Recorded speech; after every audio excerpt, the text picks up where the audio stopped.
我要睇嘅電影咧就係呢一出啦。不過要有翻個眼鏡同埋洗好部車先得啊嚇。呢個就係我早餐啦，咁啊咁樣嘅。內地嘅大家樂就係咁噶啦，應該同香港冇乜分別嘅啫。咁同埋佢嘅生菜咧係用呢一種噶，不過咧都係有唔同㗎。內地咧用膠筋嘅，但係吸管咧都係紙嘅。好啦，我終於翻到公司，咁都開到門嘅嚇，撳到 lift 嘅。但係個問題咧就係，因為我出去出差之前咧，我係掹晒啲電掣嘅，而家我要插翻佢咯。咁你點解當時掹漏咗一個嘅？哦，係掹咗嘅。哦，插得到。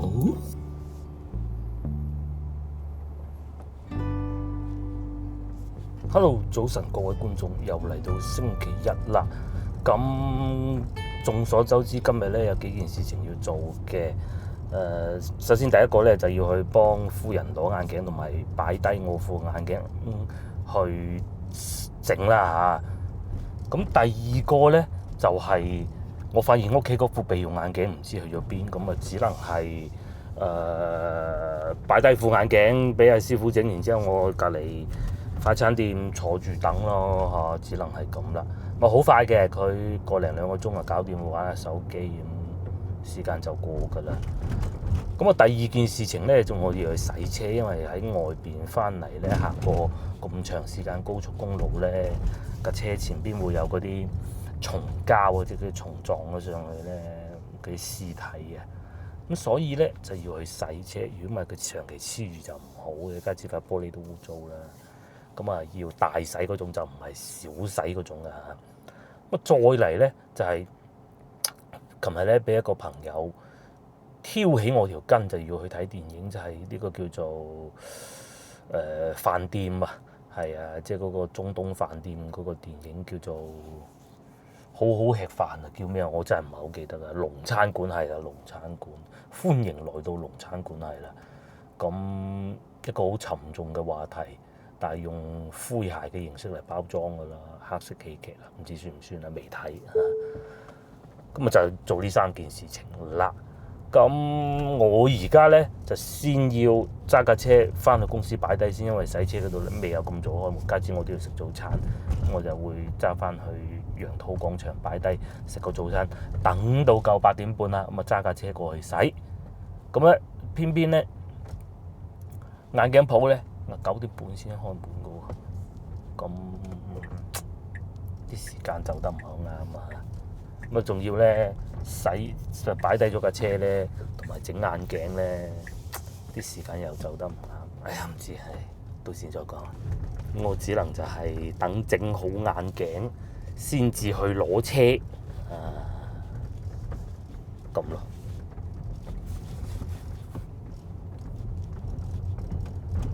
我而行緊呢度咧，應該叫做青菜江係嘛？呢度好難行嗰啲路，同埋成日會塞車啦。因為有好多嚟睇病嘅人咧喺呢邊短租啊，係啊，咁佢哋梗係想方便啲用車噶嘛嚇。而且佢亦都冇可能好似正常人行得咁快，感冒都唔行得快啦，何況佢哋。好似左邊咁長期都係停滿車嘅，咁警察先生抄牌都冇用，又或者有人喺度踩單車啦，甚至乎仲有灑水車喺呢度等住啦。我哋就喺呢度穿出去，就係東風東路啊，定東風中啊？一樣嘅嘢，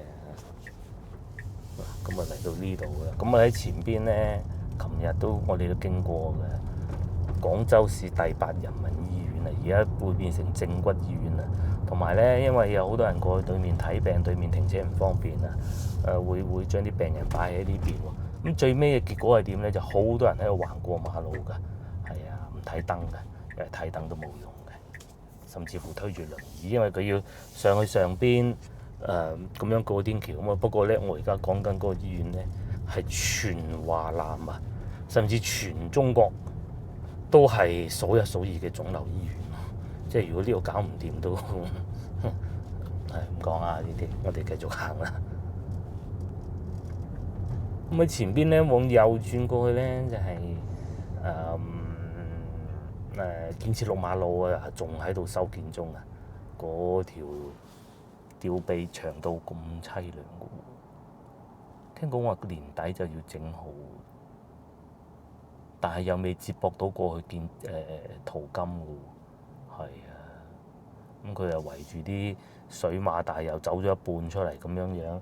如果撞咗埋去，我可以叫路政賠翻錢俾我。我話你點解佔咗路？你有冇佔到嗰啲批文係咪？咁啊，點解呢啲車會逆行咧？其實係可以啊，佢哋因為我係紅燈，佢係要轉翻過去天河嗰個方向嘅。佢哋喺建設大馬路出嚟，以前好好啊，呢條路好舒服啊，甚至乎被評為中國最浪漫嘅一條路添。而家就一啲都唔浪漫啦。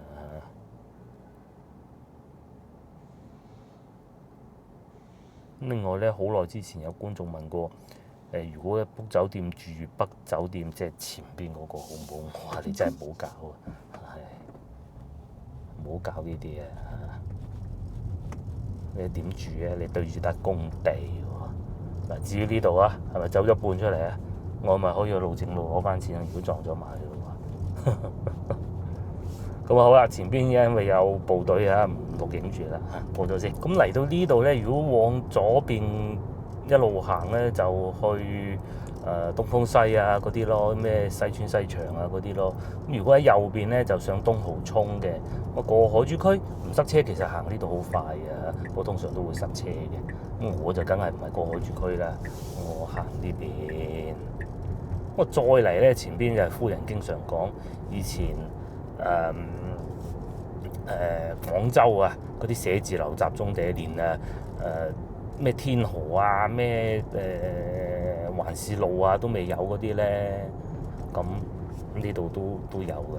咁另外咧，仲有件事情係咁嘅，唔知海外觀眾或者香港係有冇咁嘅法例啦？喺廣州其實係有㗎，咁啊好多人都會咁做，包括我自己都係咧。譬如話你見到有人違章啊，或者違反交通法例咧，咁你按照交通警察規定咧，影咗張相，甚至乎可能會 send email 俾佢咧，咁其實係會發出罰單嘅。譬如好似右前方嗰位先生，啱先佢伸咗隻手出嚟咧食煙仔啊，咁其實佢已經中咗2條嘅。第一，好明顯佢係單手開車，邊條法例話可以單手開車？係唔可以嘅。第二，佢掉垃圾出路面，因為佢掟咗啲煙灰。係啊，其實我都教過一個，不過你要好清晰咁樣影到車牌啦，同埋佢整個動作啦。嗱，就係呢一下啦。咁但係因為佢比較細咧，所以高清咧未必影得到㗎嚇。咁咯，但係通常咧都係交壓線多嘅，即係壓實線啊。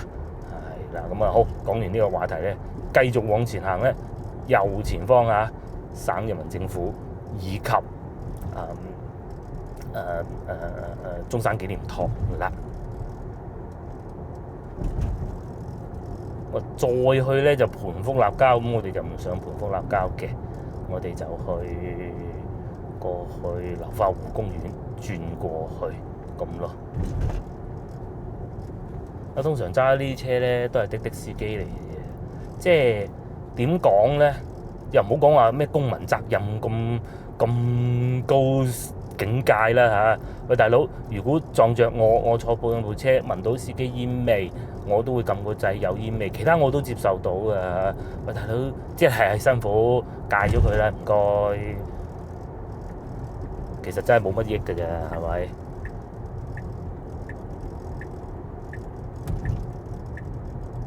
而且咧影響到你工作㗎嘛，大佬，客人聞到咁樣幾唔好咧。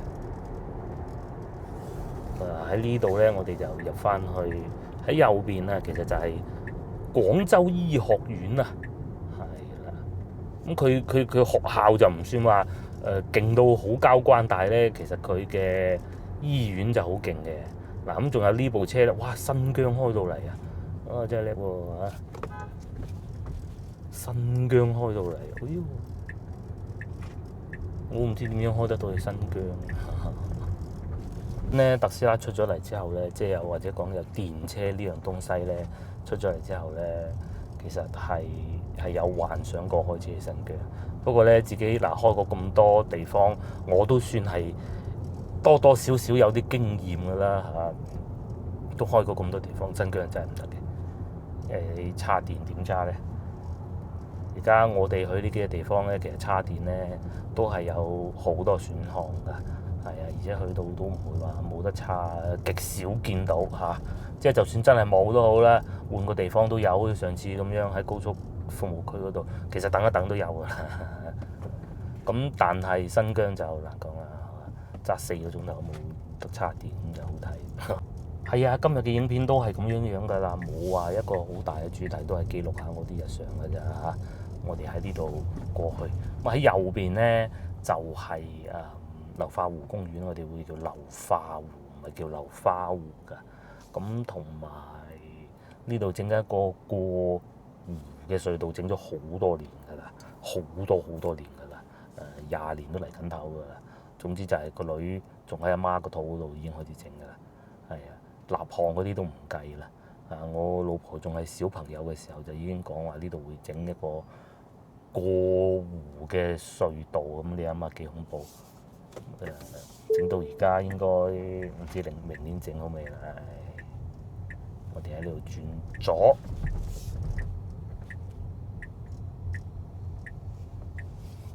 咁其實咧，如果洗車嗰度開咗門咧，過去都幾快嘅呢度，但係未開啊，所以我只能先去食少少嘢先。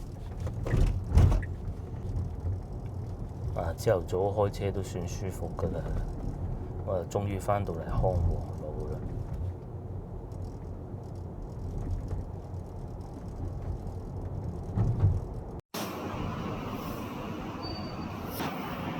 我食早餐咧就係嚟呢度嘅，冇理由行咁遠㗎，咁熱，就算唔熱都係啦。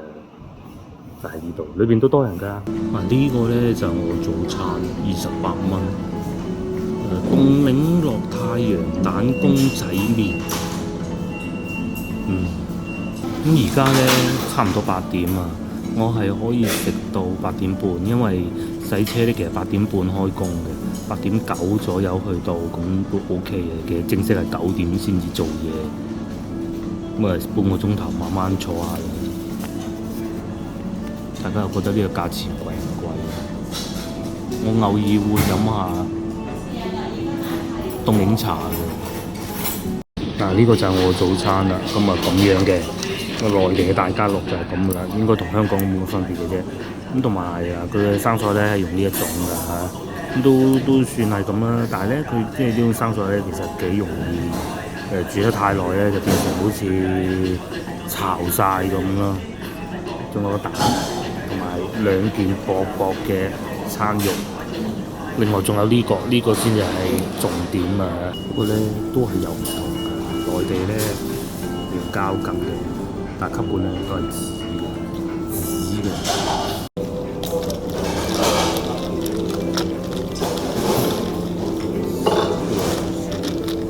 而家已經係啱啱好8點半，咁咧我就嚟攞車啦，褪緊落嚟嘅。咁去洗咗車先啦，擺低部車再講啦。車咧就擺低咗㗎啦嚇。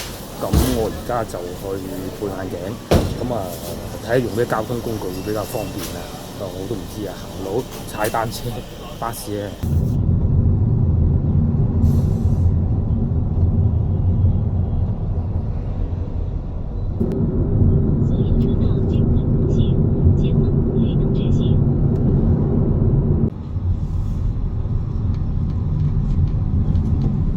係9點09分，咁終於嚟到啦！哇，一樣係咁塞車㗎嚇。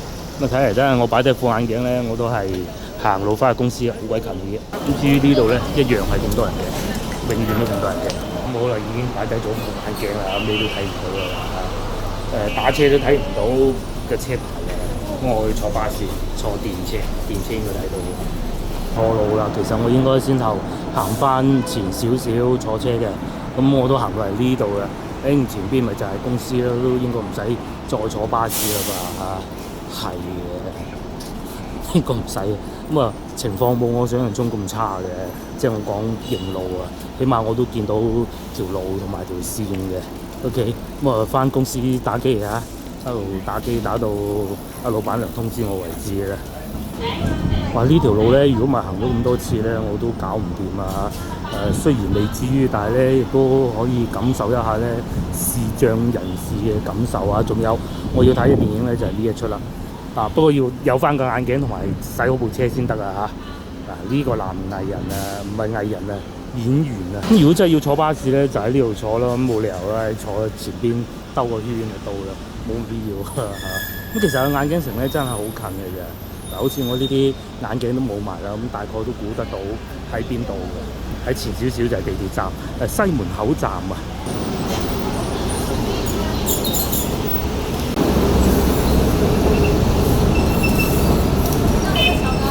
好啦，我終於翻到公司啦，咁都開到門㗎，撳到 lift 嘅。但係個問題咧就係，因為我出去出差之前咧，我係掹晒啲電掣嘅，而家我要插翻佢咯，咁應該睇到吧嚇？咦？點解當時掹漏咗一個嘅？哦，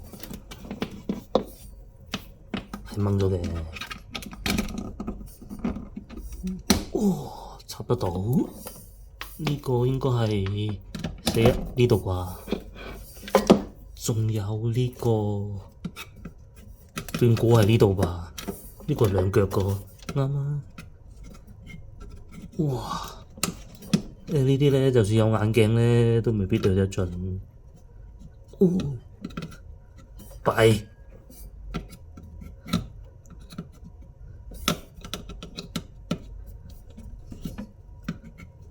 哇！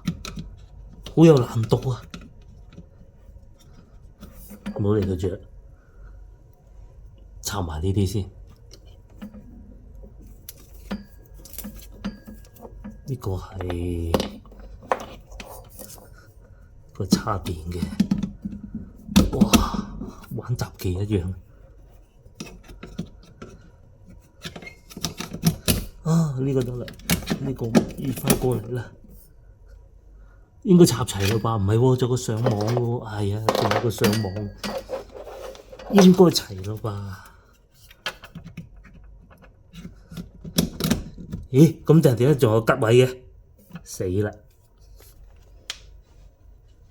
哦，呢個，哎呀，咁應該齊啦嚇！哇，仲有包茶葉喺度嘅喎，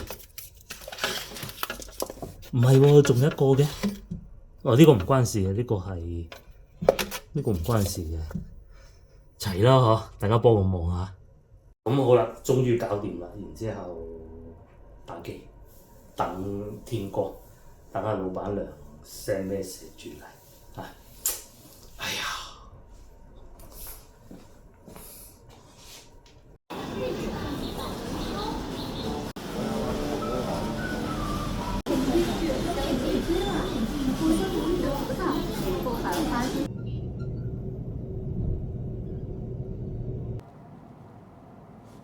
嗱好啦，咁啊眼鏡咧又搞掂咗啦，咁啊因為冇換鏡框，大家係睇唔出嘅，清晰咗好多，因為之前係花咗噶嘛，咁啊同埋需要少少時間適應嘅，都正常噶啦嚇，但係而家都差唔多適應到啦，因為攞眼鏡度哇遲咗好多，我係9點鐘去，9點半去，咁啊老闆娘就話啲師傅10點翻工。咁10點都冇問題嘅，我早咗少少，但係卒之要12點先攞到咯。咁仲要我係睇住佢阿師傅攞過，因為佢唔係自己做噶嘛，通常呢啲都係工場做嘅啫嘛。係啊，咁而家咧就車亦都洗好咗啦。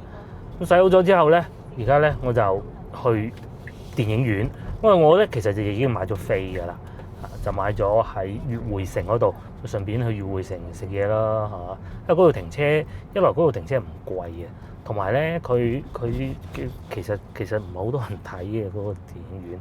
咁我係中意唔多人睇，但係又唔好太污糟，兩樣嘢咁就得㗎啦。至於其他嗰啲冇乜所謂，因為我唔係好中意睇嗰啲咩 IMAX 啊、4D 啊嗰啲嘅。咁係啦，嗰度就唔需要㗎啦嚇。繼續行，我哋要喺橋底掉個頭，然之後喺環市西路過去，就10零分鐘。咁啊，戲飛咧買咗2點半嘅，所以其實唔使咁早，而家只不過係12點47分，咁仲有起碼2個鐘頭啊！我可以食少少嘢先咯。啊，呢度長期塞車㗎喎。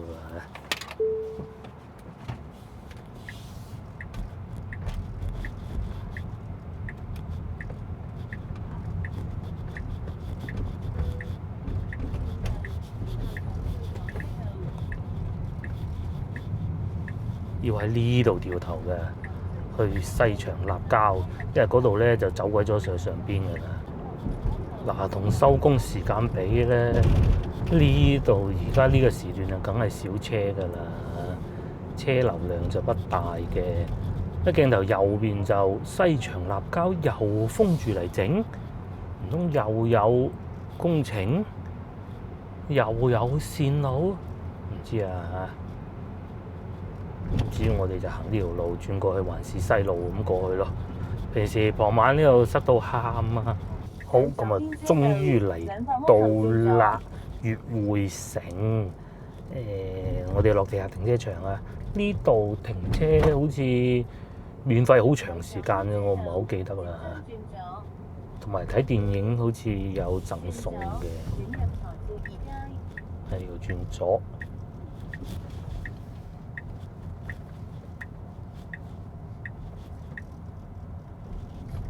平時週末啦、傍晚啦，或者而家放假呢度咧係好旺㗎。呢度我哋喺呢度入去，呢個出口嚟嘅，搞錯，前邊又嚟到悅匯城啦。咁應該啲餐廳喺樓下，我先係上去洗手間嘅啫。西村西場呢邊咧，呢個商場係最大嘅。尤其放假咧，好多小朋友嚟玩。哇！呢度仲有個咁大嘅健身中心，呢個乾淨企理喎嚇。因為咧有好多咧都係污糟邋遢嘅。佢哋呢個以前我玩過啦。呢個睇落去乾淨。咧除咗啤酒唔得之外，其他我都想試。不過唔係呢個探魚咯。再講啦，係因為仲有2點9啊，仲有1小時30分。因為時間好充裕嘅。係呢個啦，咁我哋都係上 WeChat 度買飛嘅啫嚇，係。呢個都嚟埋呢度啦，好喎嚇。北京路噶嘛，呢個幾好喎，我好中意㗎嚇。嗱，一到放假咧，下邊嗰啲又旺嘅嚇，嗰度成個商場咧最多人就係嗰度嘅，會唔會咧？其實唔係啊，樓下餐廳都好多人嘅，同埋咧唔好睇樓上咁冷清啊。其實一去到餐廳嗰層咧就好火爆㗎啦嚇。而家未到咁解嘅啫，眼鏡鋪咧都入埋嚟商場嘅，講明好生意。咁你又夠唔夠人民路旺？梗係唔夠㗎啦。要嚟到餐廳呢個區域啦，呢度咧仲有壽司郎㗎，好鬼多人排隊嘅壽司郎係。對面已經見到係排隊啦，大榕樹下即係順德菜啊，喺嗰個方向轉過去嘅。嗰邊就有川菜。越嚟越多餐廳喎，準備開㗎啦！因為呢個係推廣。南又一村悅味家常，其實都想同老婆試下嘅。大榕樹下就商場菜啦，仲有食滾嘅添。仲有客家菜同埋牛肉火鍋啊，都好喎。如果同老婆嚟食，可以試下。叫個小菜咁啊，叉燒咁都得啦嚇。咩對面卡棚，即係食嗰啲西餐啊，係啊，小朋友最愛嘅。仲有烤肉自助添。咁至於斜對面咧就電影院嚟㗎啦嚇，未使咁早住。仲有壽司郎添，多唔多人咧？呢個烤肉係79蚊一位，難得壽司郎唔多人喎。係啦，壽司郎唔多人喎真難得見到唔使排隊嘅壽司咯。就係我先頭所講啊，我嗰、經常去食北京路嗰個日料店啊，竟然仲多人過壽司郎咁凄涼。同埋咧，我係有積分預存錢喺裏邊㗎，不過應該呢度用唔到吧？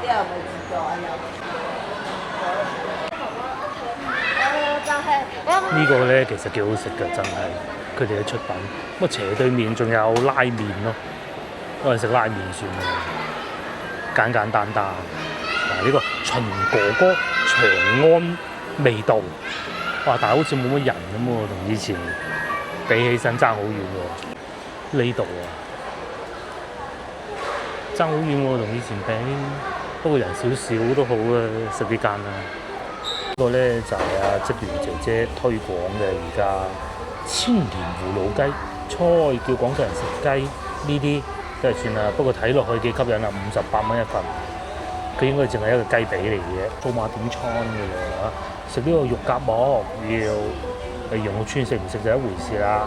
咁啊食麵，咁啊麵啊湯麵又得，因為呢度有冷氣咧，其實就湯麵好嘅，咁啊都係咁食噶啦，嚟得呢啲啊。佢有套餐嘅，你又可以唔套餐，同埋呢個咧涼皮咧，你食得慣就慣，你食唔慣啊，一啖你就想換咗佢噶啦，咁嘅。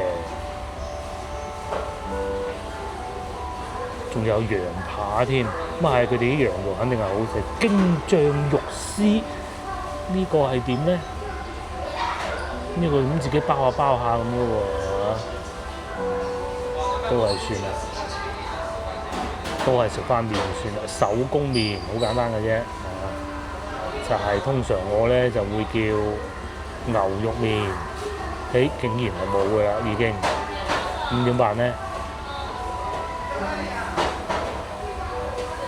冇喎，真係，咁點辦？入咗嚟啦，乾拌，喂，有冇搞錯啊？點解冇牛肉麵嘅咩？我就係嚟食牛肉麵嘅啫喎，咁點辦啊？係想啲客食晒嗰啲炸雞咧，冇道理嘅。麥當勞冇漢堡包，肯德基冇炸雞，佢哋淨係賣牛肉麵嘅啫喎，冇理由嘅。等我睇清楚先啊，或者換咗副眼鏡睇唔清嘅嚇。等一等，我已經落好單啦嚇，咁咪要咗個麵啦，冇湯嘅，汽水啦，同埋肉夾饃咯。所以咧就係呢個當地產西安嘅汽水嚟嘅，係咪佢哋係冇拉麵，牛肉拉麵都冇理由㗎啦，都算啦，都坐低咗啦，係嘛？又騰嚟騰去，今朝騰一朝啦，又有啲真係肚餓啦。同埋壽司郎咧，留翻同個女去食啦。嚟到呢度咧，準備睇電影咧，又講下我覺得近期真係自己俾錢買飛啊睇嘅電影呢個。如果咧95都仲係咁咧，我就鬧爆佢。呢個真係唔得。夜王咧還算可以，但係咧即係名氣啊大於嗰個實際嘅嚇。尋秦記亦都係賣情懷嘅啫。仲有呢個，我係好討厭嗰啲電影咧，講到天咁大，呢個就係㗎啦。其實睇落去咧，其實我唔係好明佢講咩嘅。呢個反而仲算好啲㗎啦，已經。唐探1900起碼有深度，呢一個亦都係阿沈騰演㗎嚇。我覺得呢一個咧係沈騰演嘅近期最差嘅一出嚟嘅。咁啊談判專家反而又還好喎。阿華仔咧嗰啲演技咧喺到佢咁嘅 level 咧，我覺得咧華仔短板就係佢演技啦。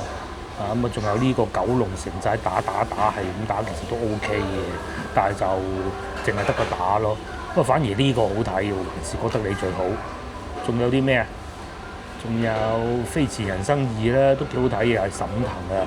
仲有嗱，《熱辣滾燙》啊，呃錢㗎，真係都唔知睇咗咩，同阿夫人去睇，講到我臨時劫案還可以啦，冇乜期待嘅。金手指阿偉仔啲反應就絕一個對電影要求好高嘅人嚟㗎。希望今次呢出可以滿足得到我啦。因為嗱咁啊，我講下先，未睇之前同大家講下先啦。因為咧，我認為咧，喺我心目中嘅好嘅電影咧，有3個元素。第一個咧就係導演，第二個咧就係編劇同埋演員嘅演技啦嚇。咁港產片最好，我認為有3出，有一出唔知算唔算港產片，《無間道1、2》係真係非常之好嘅。然之後甜蜜蜜係非常之好嘅，最好嗰個 level 啊。同埋13哥嗰出叫咩咧？叫做《南海13浪》。咁啊係，我認為呢4出港產片係最好嘅。咁啊，《霸王別姬》睇下你算唔算係港產片咧？因為鍾國賢先生係香港人啦。然之後編劇應該都係寫翻香港人吧嚇。咁啊導演就大陸嘅。咁啊唔知算唔算香港電影？如果係算咧，就香港電影多一部；如果唔算咧，大陸電影多一部。大陸電影咧最好2出，我認為《霸王別姬》嗱，咁啊睇你放邊度啦嚇。第二個就係而家等陣我要去睇嗰出戲嘅導演，應該係呢個導演嚟嘅，如果冇記錯嘅話就係藥神嗱，不作反駁㗎啦，呢個係。咁如果西片嘅咧就 Godfather 1、2神一樣，根本冇辦法超越得到。咁同埋波蘭彈鋼琴嗰個係啦，嗰個係個古仔好勁嘅，演技都 OK 啦，導演都 OK 嘅。總之呢3樣我冇短板嘅嚇。咁至於先頭我講嗰扎咧，全部都做唔到。係以前睇過藥神咯，係買得飛入得去度去睇嘅。咁如果喺流媒體睇嘅話，仲有西片，仲有嗰個我唔記得晒啲名，唔好意思。講波斯語嗰個有嘢食啦，謝謝嚇，好多名我都唔記得㗎啦嚇，係啦，咁啊大概就係咁啦。我而家非常之肚餓，食嘢先。咁希望等陣嗰出係會好啊！預告下先啦，因為社交媒體上邊咧都已經係講到好虛冚㗎啦。唔記得影相添，等等先。想啦，講翻社交媒體講啊嚇。我其實唔算劇透，我未睇嘅。唔知大家有冇先去睇下個古仔啦？就係一個爭咗好多人錢嘅東北廚師去中東開飯館嘅事情。咁嗱，因為咧內地審查制度係咁噶，壞人就一定要死，好人咧就一定係要善終嘅。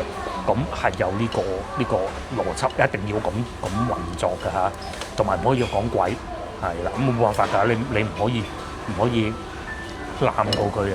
不過聽講裏邊睇上去係壞人嗰啲咧，其實又寫埋佢啲內心戲李治廷演嗰個角色，睇上去好似係好弱者嗰班咧，其實佢哋個內心係好邪惡嘅，放人肉炸彈害死啲小朋友，咁一定係壞人嚟㗎啦。咁啊，究竟係咪咁咧？咁啊，入去睇就知啦嚇，入去睇咗就知啦。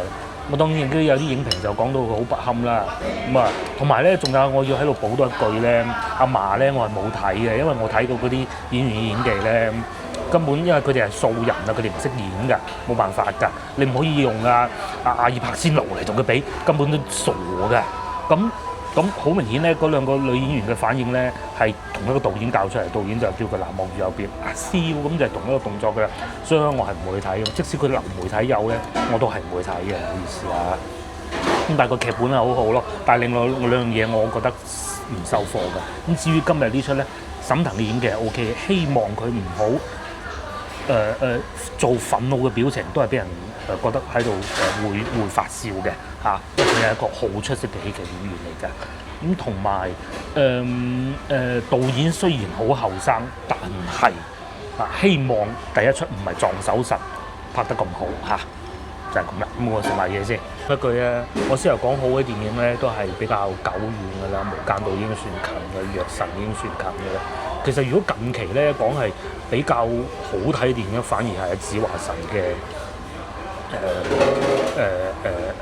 大狀啊，樣樣都好，導演又好俾心機拍，雖然佢咁後生，同埋子華就唔使講啦，佢嘅台詞功底係我覺得講香港演員裏邊都無出其右㗎啦。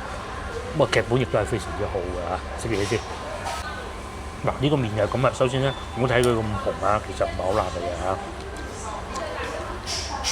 同江西嗰啲比，呢啲係幼兒園。然之後會幾油㗎，但係嗰啲麵咧，我就真係 O K 嘅，我好中意佢啲麵嘅，因為手工做嘅，好有咬口，佢哋會到筋度，真係冇得彈嘅。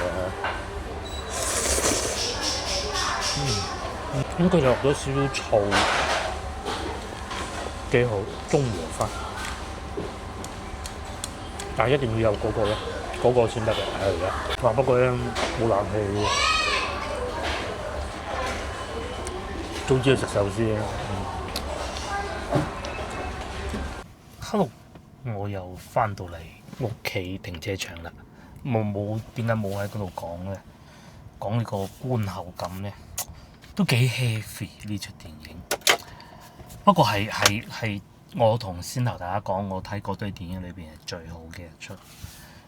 唔夠藥神好，但係已經係藥神之後我睇過，即係除咗上古大神咩國法啊嗰啲咧，即係我要俾錢入電影院睇嗰種啊，最好。呢個導演真係勁。我哋慢慢不劇透地分析一下嚇。三樣嘢我先頭講過啦，劇本、導演同埋演技。咁啊，劇本反而係最初係吸引晒啲人入去嘅，但係其實我認為劇本反而係唔夠另外嗰兩樣好。我講男主角演技先啦。其實呢出戲我認為應該嗰個光頭佬咧叫徐崢嘅嚟演係會好啲，而且導演同佢以前夾過，夾得好好。但係佢唔知咩因素冇嚟啦嚇，嗰啲唔重要。但係沈騰嘅演技真係非常之好。佢係我認為啊，佢係好收住自己嗰啲搞笑嘅嘢，咁但係你冇辦法唔用嘅嚇。有啲該搞笑嘅位，令到大家歡快嘅位，或者佢遇到開心嘅事情，佢都會用翻以前嗰套搞笑嘅演技。但係要 heavy 嗰啲一啲都唔會令到你覺得好想笑，一啲都唔會。佢拿捏得非常非常之準，非常非常之準。咁我認為呢個係最令人有驚喜嘅，甚至乎唔知咁樣講啱唔啱，甚至乎我一秒覺得佢用緊徐崢嘅嗰種演嘅辦法，即係小人物啊，因為中國過去20年嗰啲有演技嘅內地啊，我講嘅演員咧，都係用呢種方法，就係小人物。OK， 非常之好。第二就係導演咧叫文牧野，哇，真係好勁，好後生嘅，其實真係戴住副眼鏡，好似寫電腦程式嗰啲人咁樣，唔似係一個導演。導演我哋印象中係擔住口煙喺片場鬧人咁，但係佢唔似，至於係咪我唔知啊嚇。佢駕馭到呢啲演員，第一勁，第二其實影片裏邊會有好多小朋友，因為我哋知道拍電影咧最難咧就係動物同埋小朋友啊，小朋友好難搞嘅。係啊，好難教，佢冇專業訓練過，你係真係要同佢哋慢慢講，咁佢先至表現得到出嚟。咁啊，佢唔明㗎嘛，得做得到都係。咁第三個劇本咧，劇本其實點講咧？大家喺電影院睇，我唔想劇透咁多。如果中國人呢個徐福啊，即係阿沈騰演個角色係一個中間人嘅話，其實兩邊都有佢嘅難處，我只能講到咁啊。一邊睇上去好強勢，但係其實佢哋內心係好脆弱嘅。有兩個角色都表現咗，最好朋友死咗，我成家人死晒，我真係好陰功，所以佢哋會有咁強烈嘅反應。另外一邊亦都係阿爸阿媽俾人殺晒，咁做乜嘢係咪先？哇！每次睇到呢啲場口咧，都係想喊。而且呢個導演今一次最勁嘅地方咧，係上一次睇藥神咧，係有幾個場口係你係想喊嘅，係眼濕濕嘅。阿婆覺得我哋唔想死啊，我哋要食藥啊，咁嗰個場口你真係想喊，或者個黃帽仔會死嗰下你都係想喊㗎。但係呢出戲咧係由頭到尾幾乎每一下都係想你喊嘅，佢計得好準嘅。係啊，由第一場戲要同阿女話我要去嗰邊打工啦，都已經係想你喊㗎啦，真係準到不得之了。我都眼濕咗幾鋪，所以先又冇喺嗰度講啊！我真係好怕再講又眼濕濕，我而家盡量忘記啲劇情，好好睇，好值得睇。如果各位香港觀眾咧，如果你哋喺香港咧，即係我唔知你哋啲普通話得唔得啊？因為佢冇可能會有廣東話版本，上深圳睇真係哇！有字幕㗎，但係即係當然你係要聽翻普通話先有嗰個神髓啊嚇，咁佢都已經唔係好難明咯。作為廣東人，其實我都明，我有字幕少量輔助我都 OK 嘅。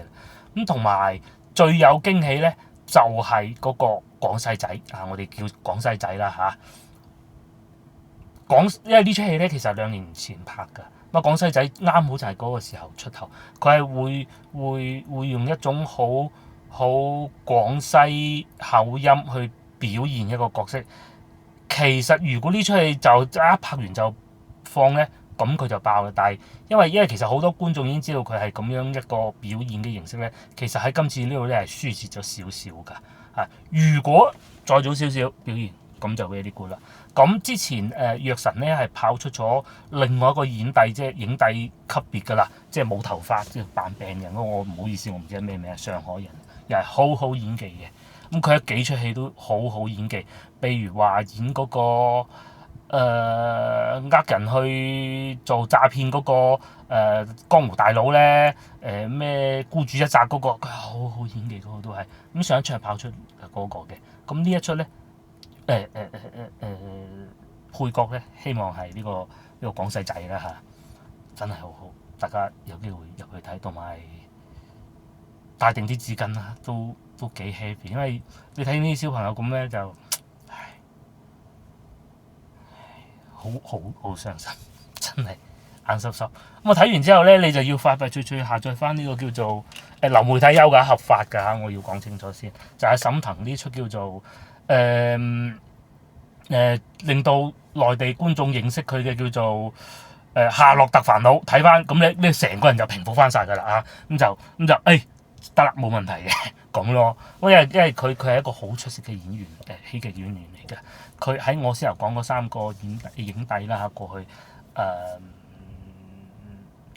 青島嗰個啦，第二日光頭佬啦，徐崢啦，青島嗰個叫黃渤嚇，因為我哋講慣普通話嘅。OK， 第二個徐崢啦，同埋沈騰呢3個人裏邊咧，其實我一直都覺得沈騰嘅演技係唔得嘅，喺呢3個人裏邊。咁當然佢都票房同埋演技亦都係好好啦嚇，但係今一次例外，真係例外。佢係唔似以前嘅角色，因為以前嘅角色太一樣啦，全部都一樣。咁當然資本喜歡你唔通突然間演到個偉仔咁樣挫晒咁咩？